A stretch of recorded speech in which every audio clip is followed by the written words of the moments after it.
کناروں سے باہر نکل کے خدا کے لیے اب ٹائم آ گیا ہے کہ نہ صرف خود بلکہ آنے والی نسلوں کو آپ صلی اللہ علیہ وسلم کی تعلیمات پہ عمل کرنے کی ایک شروع کریں، سٹارٹ تو کریں، اور ایک اپنا مائنڈ سیٹ چینج کریں اور سسٹم چینج کریں، اور آج سے کریکٹر بلڈنگ سٹارٹ کریں۔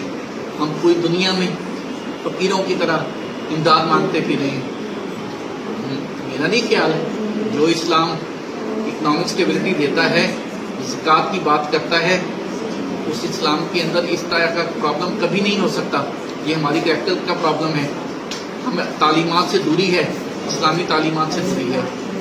تو غلامی رسول میں ہم نے کریکٹر بلڈنگ سٹارٹ کرنی ہے۔ جب کریکٹر بلڈنگ ہو جائے گی تو پھر میرے خیال میں اکنامک اسٹیبلٹی بھی آئے گی، اور دنیا کے کسی شخص کو، دنیا کے کسی ملک کو ہمارے پیارے نبی کی شان میں گستاخی کرنے کی ضرورت نہیں ہے۔